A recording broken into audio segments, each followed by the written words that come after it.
But actually, I came on here just like to share encouragement or whatever. I would go, like last week, a couple weeks ago, I had crashed out. Oh no, it was Monday. That was still this week.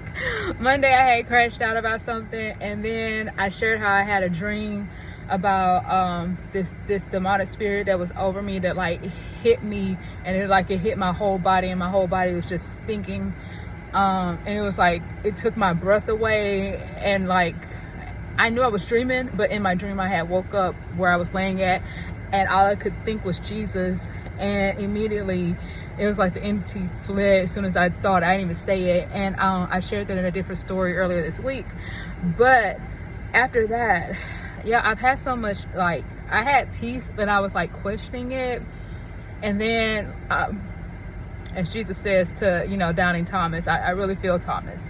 I really feel Thomas sometimes, because Jesus says, blessed is those who hasn't seen and do believe. Sorry, you believe because you have seen, Thomas, but blessed are those who believe who have not seen. Baby, I gotta see it. I'm sorry, it's the scientist in me, Jesus. I gotta see it. And I started seeing God's hand in different things.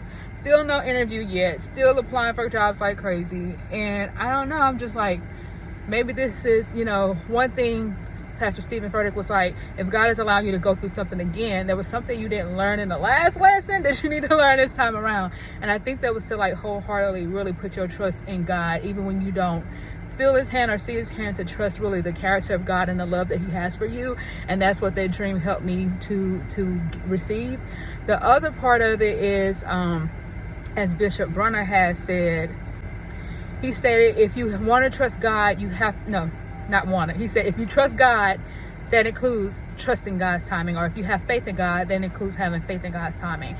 When I tell you that gave me the 1-2 gut punch, that punched me in my gut, because I be trusting God but not his timing. And I will fast and pray thinking, I don't know, some people, I think about Daniel, and I was thinking about that this morning, how Daniel was able to have God move. I think about Elijah, who stopped the rain and had a drought for a season.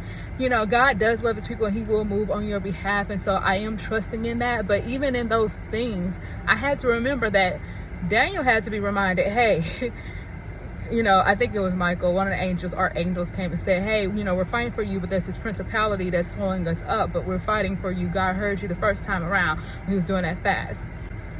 And then even with Elijah, when Elijah started praying for it to rain, he kept sending his person out there, his assistant out there, to go see if it was raining. And he was like, baby, I don't see not a cloud in the sky. He went out there a few times. So even though, you know that you're a child of God and you're trusting God to move on your behalf, it's not in your timing.